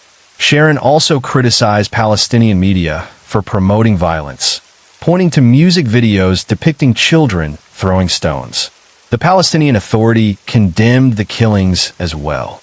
Saeb Erekat, a spokesperson, expressed regret over the loss of life, emphasizing that killing civilians, whether Israeli or Palestinian, Jewish, Muslim, or Christian, is a crime. He also stated that ending the Israeli occupation was essential for peace and stability. President Yasser Arafat, however, responded by highlighting Israeli actions that harmed Palestinian children, referencing a 3-month-old girl injured during an Israeli attack on a refugee camp. Religious and international figures also voiced their concern. Rabbi Shlomo Riskin of Efrat contrasted the killings of the Israeli children with Israeli defensive actions, emphasizing that Israel targeted combatants, whereas the boys were innocent victims. Sharon described the murders as a horrific act and ordered a missile strike on Fatah offices in Gaza City, wounding 20 Palestinians. U.S. State Department spokesman Richard Boucher condemned the killings as horrible, brutal, while Pope John Paul II expressed sorrow over the violence against innocent young people in the region. In the wake of Kobe and Yosef's murders, American lawmakers took action to try to prevent such tragedies in the future. The Kobe-Mandel Act was introduced, aiming to hold the U.S. State Department accountable for what legislators described as a failure to respond adequately to Palestinian terrorists targeting American citizens. The law also proposed the creation of an Office of Justice for victims of overseas terrorism within the Department of Justice. Sarah Stern, a prominent advocate formerly associated with the Zionist Organization of America, led the effort, though some Jewish groups felt the legislation was too narrow, criticizing it for focusing solely on Palestinian terrorism and not addressing other international cases like the murder of journalist Daniel Pearl. While the bill itself didn't pass as a standalone law, its provisions eventually became part of a 2004 omnibus spending bill. Beyond politics, Kobe's parents, Seth and Sherry Mandel, turned their grief into something profoundly constructive. They established the Kobe Mandel Foundation to support children and adults grappling with the isolation and pain following the loss of a loved one. Their mission was simple but powerful: to transform the cruelty that took their son from them into acts of kindness. Rejecting the cycle of revenge, Seth Mandel explained, "Throwing stones at Arab houses makes us as bad as the Arabs and is not an intelligent response. There's plenty of stuff that can be done that is non-violent and makes a point." Sherry Mandel added, "Revenge, to me, means they have won." In memory of Kobe's love of humor, the Mandels even organized comedy shows, celebrating joy in the face of tragedy and keeping their son's spirit alive through laughter. Case 8 Terry Petter Rasmussen was born on December 23, 1943, in Denver, Colorado, to Petter Rasmussen, whose family had emigrated from Denmark, and Anita Barrick, seventh-generation descendant of English immigrants. He spent his childhood in Arizona and attended North High School in Phoenix, but dropped out in his sophomore year in 1960. Seeking direction, Rasmussen enlisted in the United States Navy in 1961, where he trained as an electrician and served until his discharge in 1967. In 1968, Rasmussen married and settled into family life in Phoenix and later Redwood City, California, living with his wife and their 4 children. However, the household was far from peaceful. His children and wife later described him as physically abusive, recalling incidents such as him burning one of his sons with cigarette butts. In 1975, following an arrest for aggravated assault, Rasmussen's wife decided she could no longer stay and took the children with her. The family last saw him around December 1975 or 1976, when he appeared at their home accompanied by an unidentified woman. The divorce was finalized in 1978, leaving Rasmussen estranged from his family. After leaving California, Terry Rasmussen became a man constantly on the move, living in states across the country, including Arizona, Colorado, Idaho, Virginia, Texas, Ohio, Oregon, and Hawaii. By the late 1970s, he finally settled in New Hampshire, a place where he could quietly establish a new life. Rasmussen often traveled with women and children, though the exact nature of these relationships remained unclear. He worked intermittently as an electrician for oil and gas companies, a skill that allowed him to move frequently and maintain a veneer of stability. In Manchester, New Hampshire, Rasmussen adopted the alias Bob Evans and secured employment at the Wambach Mill. Despite attempts at normalcy, he quickly ran into trouble with the law, being arrested 3 times in 1980 for writing a bad check, theft, and diverting electric current. During this time, a woman named Elizabeth Evans was listed as his wife. Investigators later believe she may have been Marley's Elizabeth Honeychurch, one of the unidentified victims in the Bear Brook case, though her identity has never been definitively confirmed. Underneath the surface of a seemingly ordinary life, Rasmussen's shadowed past and dark tendencies quietly followed him from state to state. Pepper Reed was last seen by her family in Houston, Texas, during Christmas of 1975. At the time, she was pregnant with Terry Rasmussen's child, a fact that added to the family's concern when she disappeared from their lives.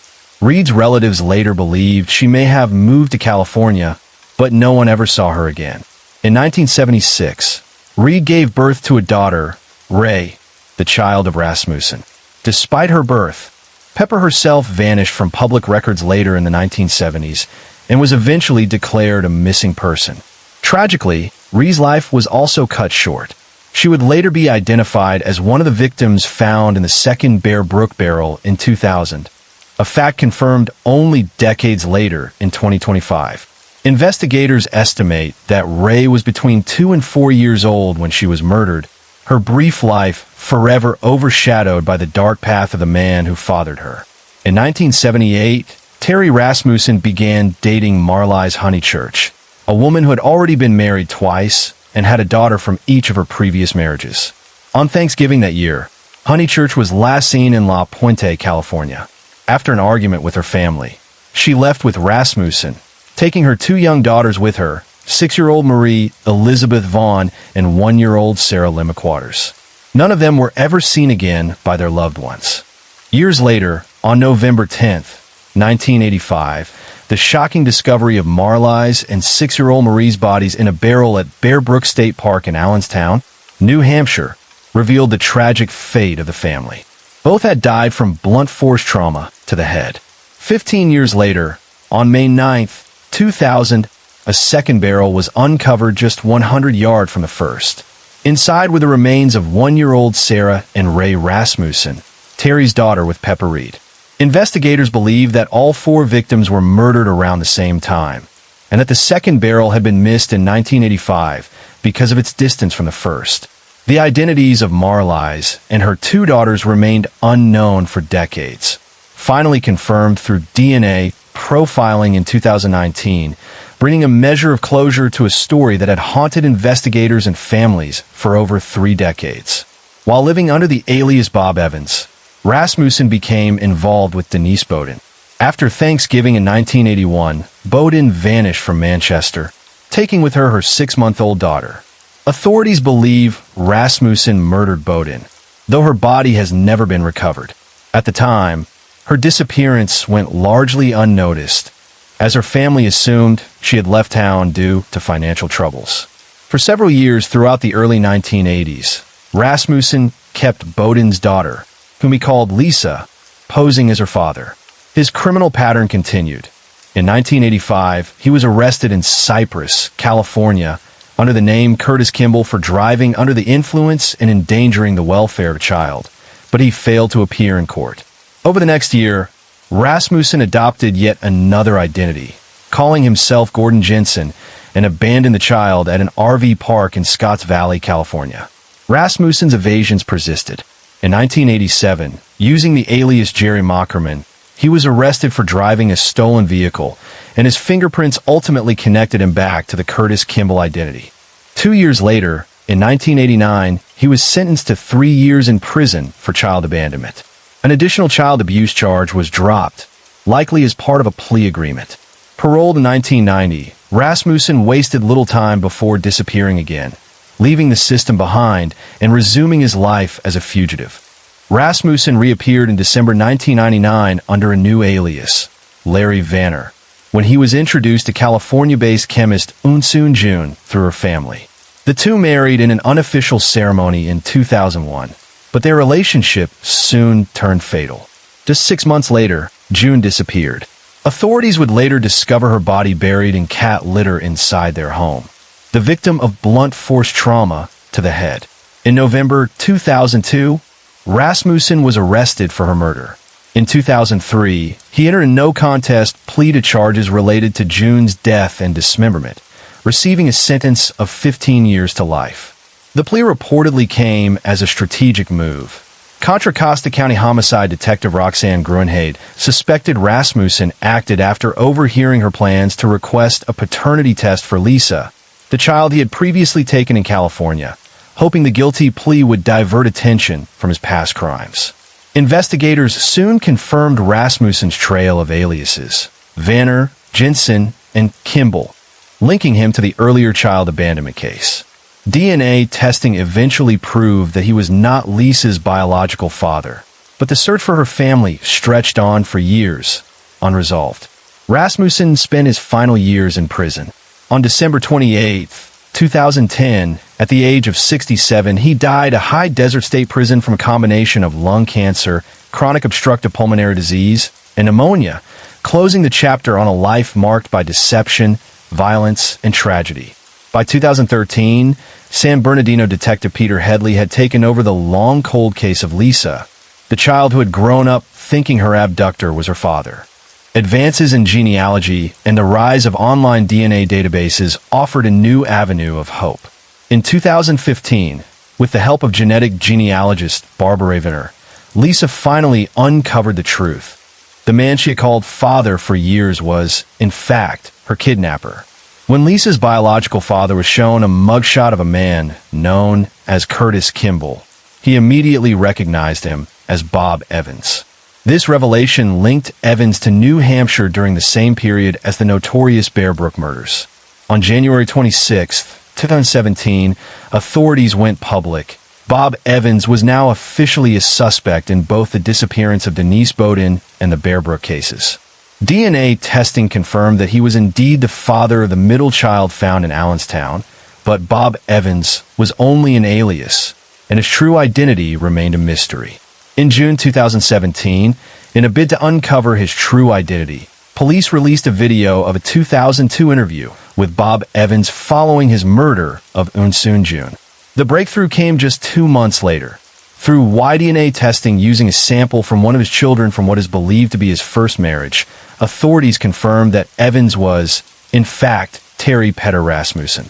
The case marked a milestone in forensic investigations, demonstrating the power of genetic genealogy, a technique that would later help capture the Golden State Killer, Joseph James DeAngelo, in 2018. New Hampshire investigators continued unraveling the full scope of Rasmussen's crimes. In June 2019, DNA testing confirmed the identities of Marlies Honeychurch and her daughters, Marie Elizabeth Vaughn and Sarah Lynn McQuarters. The middle child, long a mystery, was finally identified as Ray Rasmussen in September 2025. Genetic testing and a California birth certificate confirmed her mother as Pepper Reed, who, along with Ray, had vanished sometime after 1976. Criminologist Jack Levin described Rasmussen as unlike any serial killer he had studied. What distinguishes Rasmussen from most serial killers is that he targeted people with whom he had a relationship. Most serial killers would never do that. It's the last thing they would do. They usually focus on complete strangers. Rasmussen earned the chilling nickname the Chameleon Killer for his use of multiple aliases and his nationwide crime spree. In 2018, the Bear Brook murders, along with other revelations about Rasmussen, were covered on the first season of the true crime podcast Bear Brook by New Hampshire Public Radio, bringing this haunting story to a wider audience and revealing how far-reaching the crimes of one man could be. Since Rasmussen's connection to the Bear Brook murders was publicly revealed in 2017, investigators have been examining gaps in his life to determine whether other crimes might be linked to him. New Hampshire State Police have focused particularly on periods between 1974 and 1985, years in which his movements remain largely unaccounted for. Detective Sergeant Christopher Elphick remarked that it is highly unlikely that Rasmussen stopped doing what he was doing, adding that it is certainly possible that additional victims may one day be discovered. Rasmussen's proximity to other disappearances has raised suspicions. He lived just a mile and a half away from 14-year-old Laureen Ron, who vanished from Manchester in April 1980. A few months later, in June 1980, 25-year-old Denise Dainault, who resided 2 blocks from the Ron family and on the same street as Rasmussen, disappeared from a local bar. In November 2017, following the announcement that Rasmussen was the Bear Brook killer, police and FBI agents conducted a search in Manchester based on an anonymous tip about Dainault. Another search was carried out in May 2018, reigniting public attention on the long unsolved case. By 2020, New Hampshire Senior Assistant Attorney General Jeff Strelzin stated that no evidentiary connection had been established between Rasmussen and Dainault, though the renewed focus on Rasmussen's crimes brought new scrutiny to her disappearance and the unanswered questions surrounding it. Here's a narrative-style rewrite of your latest section, keeping it detailed, story-driven, and in true crime style. 17-year-old Elizabeth Lamott vanished from the Youth Development Center in Manchester in 1984. She had been granted a furlough from the group home and simply never returned. Because she left under official permission, her disappearance went largely unnoticed at the time, and she was not reported missing until 2017, when investigators were re-examining cases connected to Terry Rasmussen. A tipster suggested that Lamott might be the mysterious Elizabeth Evans, who had been listed as Rasmussen's wife during his years in Manchester. However, DNA testing from Lamott's relatives later clarified that she was actually one of the victims of the Redhead murders, a series of unsolved homicides across the United States, and had no connection to Rasmussen. Lamott's body was discovered in Tennessee in 1985, approximately 4 months after her disappearance. Years earlier, when Rasmussen's adopted daughter Lisa was interviewed by detectives in 1986, she mentioned having siblings who died eating grass mushrooms while out camping. While it seemed an odd story at the time, investigators later considered a possible hint that Rasmussen may have had additional victims during the 5-year gap between the disappearance of Denise Bowden and the time Lisa was abandoned.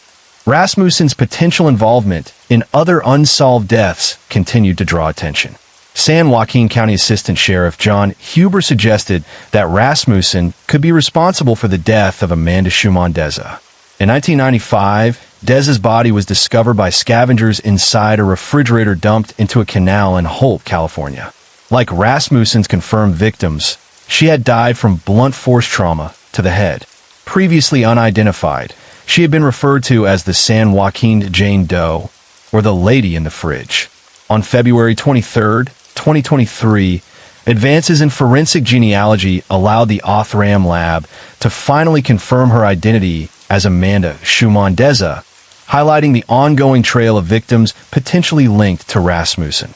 Case 9, Joseph Edward Avalos, was born on December 1, 1986. He grew up on the south side of San Antonio and faced intellectual challenges throughout his life. Although he never married, his early years were marked by brushes with the law. Avalos had multiple arrests for making terroristic threats, criminal mischief, and possession of controlled substances. By night, Avalos developed a disturbing pattern. After finishing his shift as a dishwasher at a restaurant near downtown San Antonio, he would stalk women in the streets, often targeting sex workers. His behavior went largely unchecked for years, setting the stage for the violent crimes that would later define his criminal record. Joseph Edward Avalos developed a chilling pattern in his criminal behavior. His modus operandi was brutal and precise. He would stalk his victims, often targeting women on the streets, sometimes robbing them, and then assaulting them sexually. Avalos would ultimately strangle his victims using his hands or plastic bags, leaving them lifeless. Beyond the 5 murders confirmed by authorities, Avalos claimed that at least 20 other women narrowly escaped his attacks, though investigators have yet to find evidence to confirm those alleged assaults. Avalos's first confirmed murder occurred in early October 2012. His victim, 25-year-old Vanessa Lopez, was found strangled. A few days after her disappearance, her body was discovered floating in a section of the San Antonio River known as Mission Reach. Lopez's death was one of 6 suspicious female deaths in Bexar County over the previous 6 months, sparking whispers of a possible serial killer in the area. Despite the rumors, the police chief publicly stated there was no evidence linking the deaths to a single perpetrator. Meanwhile, the Bexar County Medical Examiner struggled to determine causes of death, ultimately listing nearly all of these victims' deaths, including Lopez's, as undetermined. The terror in San Antonio escalated in late 2014. On December 18, 2014, 28-year-old Joseph Edward Avalos struck again, this time targeting 15-year-old runaway Natalie Chavez. He raped and fatally strangled her before dumping her naked body beneath the Veracruz Street Bridge over Apache Creek on the city's west side. The following morning, around 10 a.m., a man walking by the creek made a chilling discovery and immediately called the police. Investigators quickly noticed the signs of a struggle on Chavez's body, confirming that she had been brutally murdered. Although DNA evidence was recovered at the scene, it would take several months before it could be linked to Avalos, finally matching in April of the next year. Barely a month later, around January 10th, 2015, Avalos claimed another victim. This time, it was 28-year-old Rosemary Perez, who was strangled to death. Her body was discovered 2 days later, wrapped in a sheet along the sidewalk on the 2100 block of San Fernando. The case added to a growing pattern of violence, raising fears that a serial predator was operating freely in the city. On April 4th, 2015, Avalos struck again. 46-year-old Genevieve Ramirez was found unconscious in a grassy alley on the 100 block of Avondale. She had been beaten and strangled and was found partially naked with bruising across her body, though there were no obvious signs of major trauma. Paramedics rushed Ramirez to the hospital, but tragically, she succumbed to her injuries 2 months later, the result of Avalos' savage assault. Just 11 days later, on April 15th, 2015, Avalos' killing spree reached its final known victim, 29-year-old Celia Lopez. Her decomposing body was discovered on the 4400 block of South Presa. Lopez had suffered blunt force trauma to her head and face.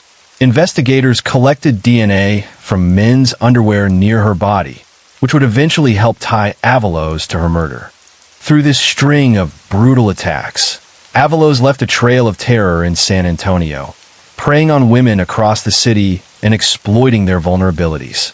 Each murder deepened the urgency for law enforcement to identify and stop the man who had become one of the city's most notorious predators. On April 12, 2015, Joseph Edward Avalos was finally taken into custody, accused of sexually assaulting a minor in connection with the brutal murder of 15-year-old Natalie Chavez. Although investigators strongly suspected his involvement in Chavez's killing, they did not yet have enough evidence to formally charge him with murder. During questioning, Avalos claimed he had paid for sex with Chavez, but insisted he did not know her real age, a claim investigators later determined was false. As the investigation progressed, law enforcement gathered enough evidence to charge Avalos with the murders of Chavez, Rosemary Perez, Genevieve Ramirez, and Celia Lopez. Authorities only later linked him to the earlier death of Vanessa Lopez in 2016. On November 29th of that year, Avalos was indicted on multiple capital murder charges. Due to his intellectual disability, however, he was deemed ineligible for the death penalty. In 2019, Avalos entered a guilty plea for all 5 murders. As part of the plea agreement, he openly admitted to the killings, and the court sentenced him to 2 life terms to be served concurrently, without the possibility of parole. Avalos is now serving his sentence at the Preston E. Smith Unit in La Mesa, Texas, bringing closure to a string of terrifying crimes that had haunted San Antonio for years. Case 10 Judy Welty was born on April 4th, 1943, in Quanah, Texas, the third of 4 children in her family. Tragedy struck early when her mother died, leaving Judy and her younger brother Robert to be raised by their grandparents. Eventually, their father remarried, bringing a stepmother and 2 stepbrothers into the household. Judy and Robert moved to Roswell, New Mexico, to live with a new blended family. Life there was harsh.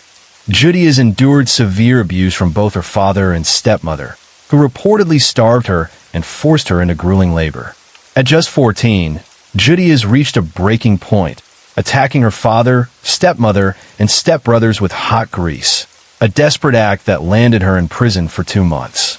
After her release, she chose a different path, enrolling in reform school and graduating in 1960. Soon after, she became a nursing assistant, and in 1961, she gave birth to her first child, a son named Michael. Judy Welty's adult life began with marriage to James Goodyear, a sergeant in the United States Air Force.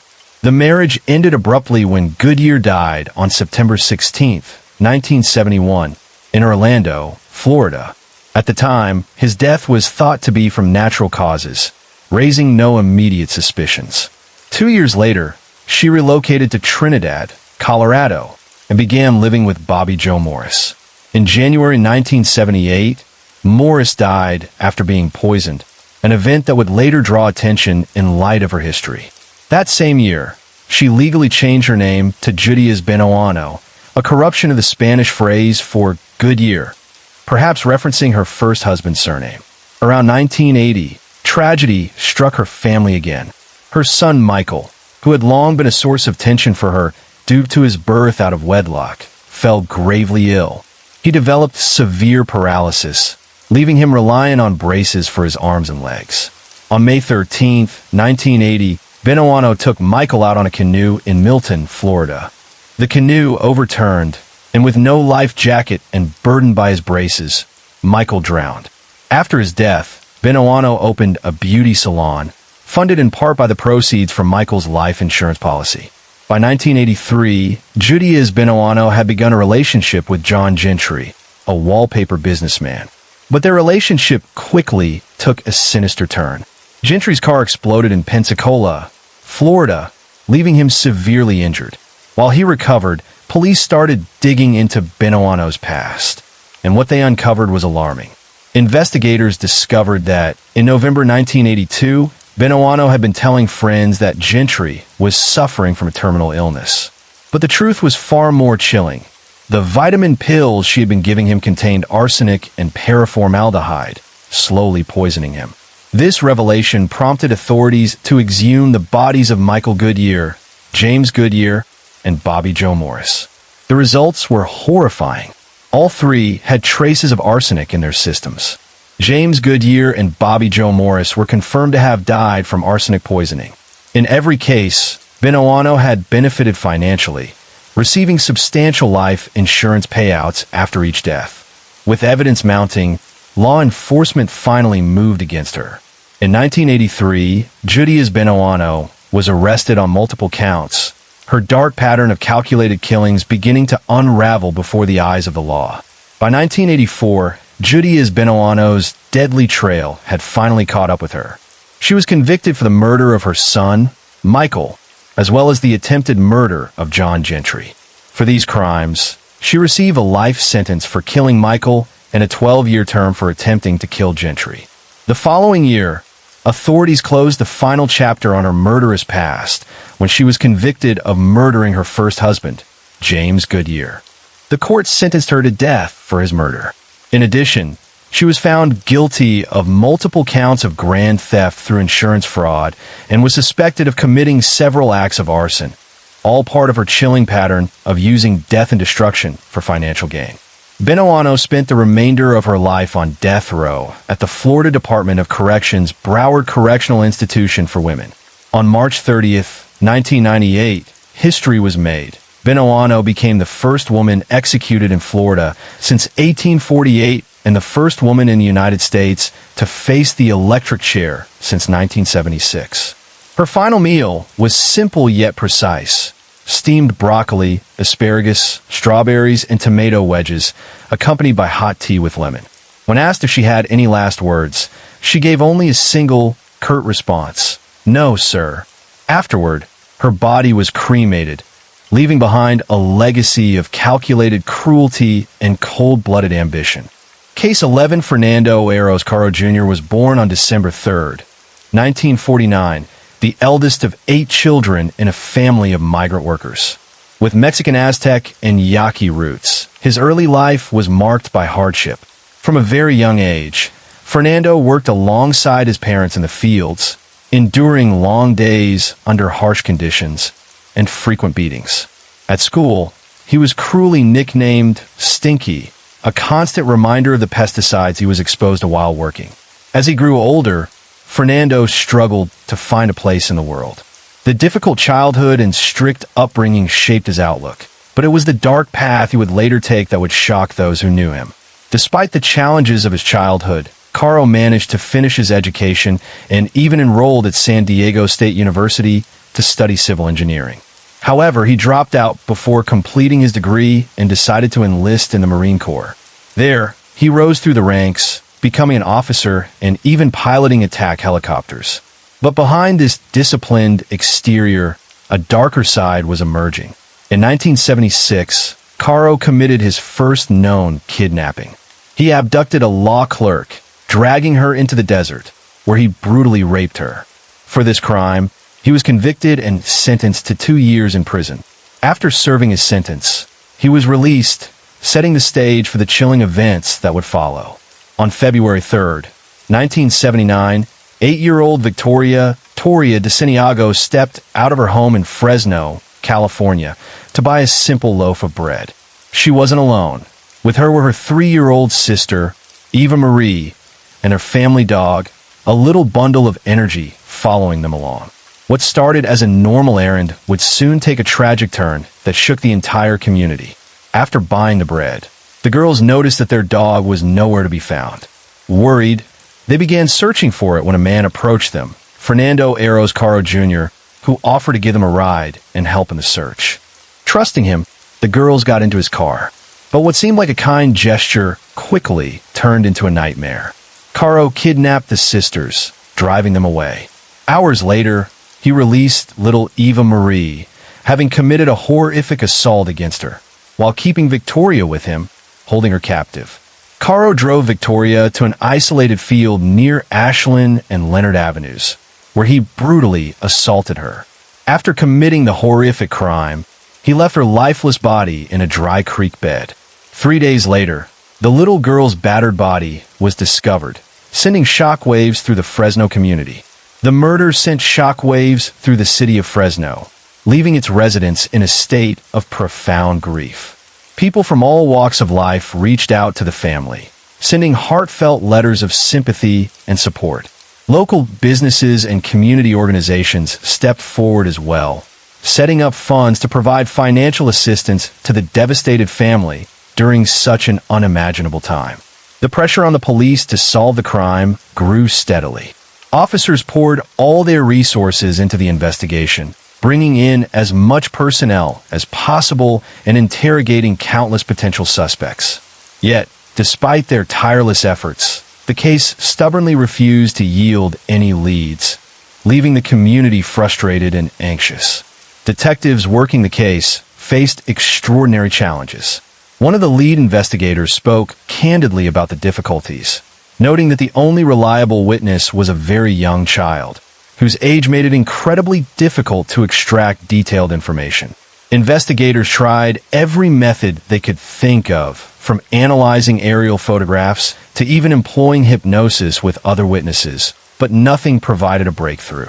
Another detective working on the case suspected that the murder might be connected to another unsolved crime involving a young child earlier that year. After driving just a short distance from the orchard, Caro made a fateful mistake. His truck collided with another vehicle parked in a tavern's lot at a busy intersection. The owners of the truck, two young men enjoying the evening, heard the crash and stepped outside to investigate. They saw Caro trying to speed away and, instinctively, got into their own vehicle to pursue him. Their determination forced Caro to stop on a nearby street. Unaware that their pursuer was armed, the two men calmly asked for his insurance information. As Caro stepped back toward his truck, seemingly to retrieve his identification, he suddenly drew a gun and opened fire. One of the men was shot in the thigh, the other twice in the back. Miraculously, both managed to escape and seek help, while Caro fled in his own vehicle, leaving chaos in his wake. Later that night, he drove to a secluded orange grove outside the city. There, in a horrifying act of violence, he dragged Boer from the truck and shot her execution style, leaving her lifeless among the trees. The following investigation quickly began to close in on him. The two young men, once treated for their injuries at the hospital, provided police with a partial description of the assailant and his vehicle. Authorities worked tirelessly to gather more information. One of the witnesses was hypnotized, revealing a critical detail, a license plate number that was almost identical to Caro's. Using this lead, investigators questioned every man matching the description who owned a similar orange pickup truck. Eventually, their efforts led them to Caro at his workplace, a chemical plant where he worked quietly as a maintenance employee. Upon seeing the authorities, he attempted to flee, but officers apprehended him immediately. His arrest stunned his co-workers, who had known him as a quiet, unassuming man who kept to himself. Later that day, Boer's body was discovered, and the entire community mourned as she was laid to rest beside her cousin in the local cemetery. Soon after, Caro was formally charged with multiple crimes, including murder, assault with a deadly weapon, kidnapping, and attempted sexual assault. The case, which had begun as an ordinary evening ride, had ended in a tragedy that shook the community to its core, leaving a scar that would never fully heal. One summer, a farm worker tending to the irrigation hoses in an orchard just outside Shafter made a chilling discovery. Among the neat rows of trees lay the bodies of two teenage girls. The younger girl appeared to have been bound at the hands and feet before being shot behind the ear, while the older girl showed signs of sexual assault and had been shot in the thigh and then in the face.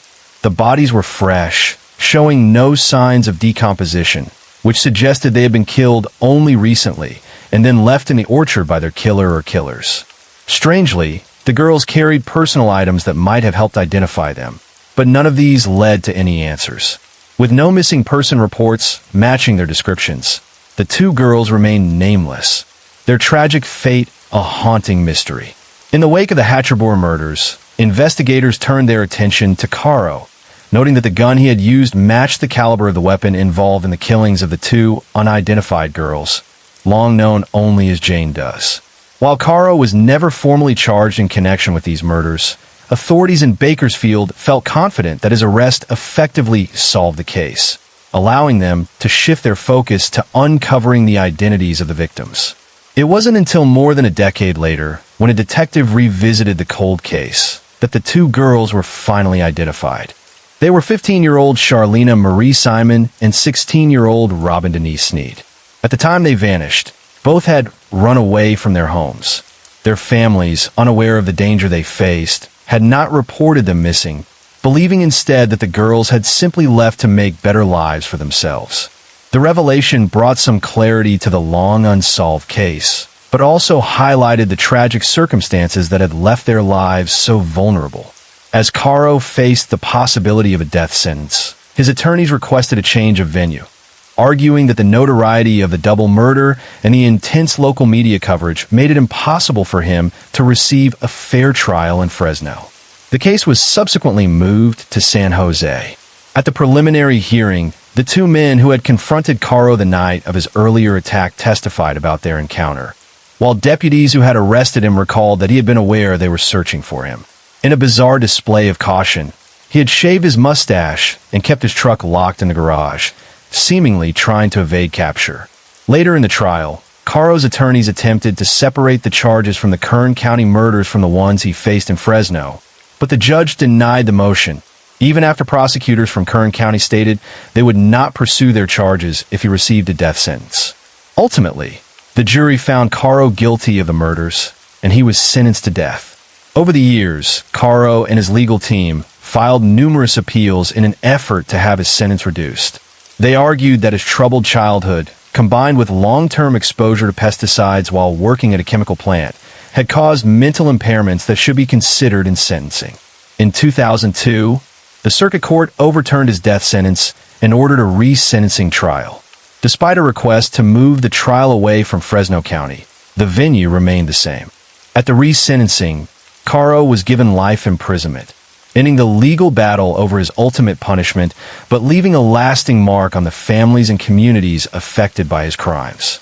In 2009, new evidence linked Caro to the DeSantiago murder through DNA, and prosecutors announced their intention to pursue the death penalty.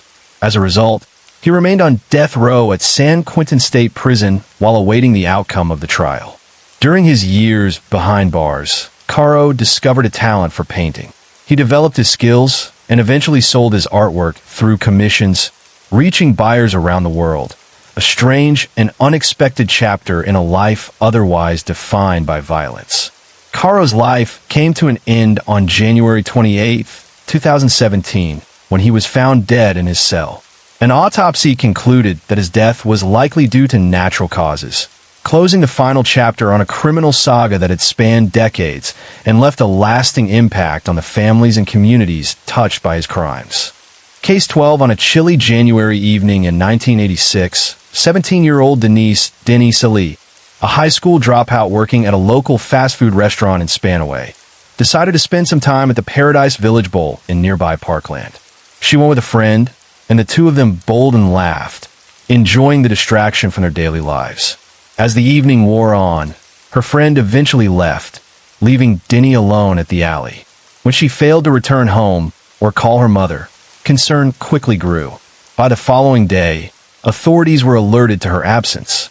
At first, they treated the case as a likely runaway, given her age and the fact that she had previously struggled with school and work.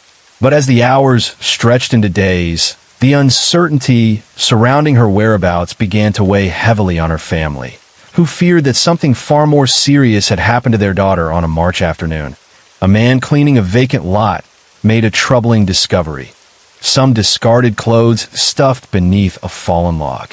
The unsettling find was followed just a few days later, when a 7-year-old boy searching for bottles in the woods near his parents' backyard stumbled upon a nude, decomposing body. The girl had evidently been strangled and partially buried, hidden away as if someone wanted her erased from the world. News of the grim discovery quickly reached the authorities. The man who had found the clothes handed them over to the police, and they were soon identified by her mother as belonging to Denise Salih. Detectives immediately launched an investigation, starting by questioning her friend about the night of her disappearance. The friend recalled seeing Denise with a young white man who had introduced himself as Tim. Using her detailed description, investigators released a facial composite to the public, hoping to generate leads. The release prompted dozens of tips, including several that pointed toward a man named Burkhart, though all of them had misspelled his name. At one point, authorities briefly considered whether Denise might have been a victim of the then unidentified Green River Killer, but further investigation quickly ruled that out.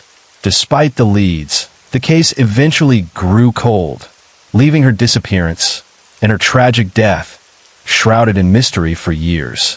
On a crisp October day, 3 children playing at a gravel pit near Parkland made a chilling discovery: the body of 16-year-old Kimberly in pain. Kimberly, a runaway, had last been seen heading to the Paradise Village Bowl, and her disappearance had already unsettled her family and the community. Within days of the grim discovery, police received a tip indicating that she had been seen with a man named Kim Burkhart. Despite this lead, no further information surfaced, and investigators also ruled out any connection to the then unidentified Green River Killer. With no additional leads, the case gradually went cold, leaving Kimberly's death an unresolved tragedy. Nearly 2 decades later, another violent crime shook the quiet neighborhood of Summit. On a summer day, 72-year-old Catherine Coates was found bludgeoned to death in her own backyard. The horrifying discovery was made by her husband, who had stepped out briefly on an errand, unaware of the tragedy unfolding at home. Evidence suggested that the attack had been a botched burglary attempt. Witnesses recalled seeing a stranger wandering through the area, but police had few leads. In an effort to generate tips, they released a composite sketch of the mysterious individual, hoping someone would recognize him.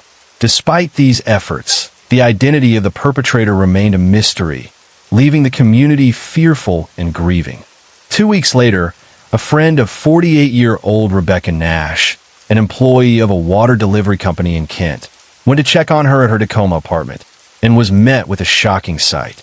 Nash lay dead on the floor of her apartment, which had clearly been burglarized, and her car, a 1990 Chevrolet Cavalier, was missing. The following day, authorities found the vehicle parked about a mile away at the Park Village Apartments, but there was no trace of the person responsible for the crime. As investigators probed Nash's death alongside other unsolved homicides, local Crime Stoppers received a crucial tip. A relative of Kim Burkhart suggested that he resembled the composite sketches from previous cases and had been near the scenes around the time the crimes occurred.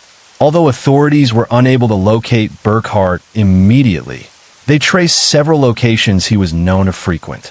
During a search of one storage locker, they discovered blood-stained clothing, along with a television and VCR, the latter confirmed as stolen from Nash's apartment.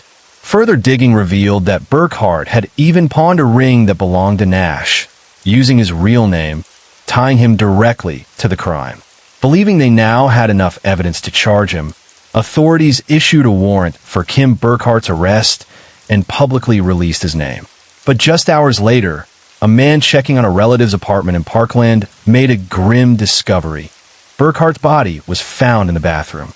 It appeared he had died from a drug overdose, and a suicide note was discovered beside him, though its contents were never made public.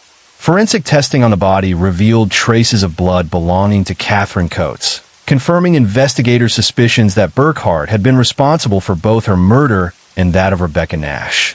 With this evidence, the cases were officially closed. Burkhart's body was cremated shortly thereafter, bringing a tragic and unsettling end to a string of violent crimes that had haunted the community for years. In April 2009, Detective Gene Miller of the Tacoma Police Department began the painstaking process of organizing the county's cold cases. During his review, he came across the unsolved murders of Denise Sallee and Kimberly Payne. At first, he suspected these cases might be connected to the killings of two other teenage girls, Michelle Welch and Jennifer Bastian, but the details didn't quite match. As he dug deeper into the old reports, a name kept appearing, though spelled inconsistently. Using specialized software that searched for similar-sounding names, Miller eventually identified the suspect as Timothy Ray Burkhart. Miller then began investigating Burkhart's past. He discovered that Burkhart had been a suspect in a 1984 attempted kidnapping in Parkland, but had never been charged. He also learned that Burkhart had later been responsible for the murders of two women in 2001. Confident that he had a potential lead, Miller requested that DNA evidence from the Sallee and Payne cases be entered into Cody's, hoping for a match. The results confirmed his suspicions. Burkhart's DNA matched the evidence, linking him conclusively to both murders. Since his identification, investigators have suggested that Burkhart could be responsible for other unsolved cases both within and outside Pierce County. However, as of March 2025, no additional crimes have been definitively linked to him. Meanwhile, the Welch and Bastian cases were later solved, each by separate offenders, confirming that Burkhart was not connected to those murders.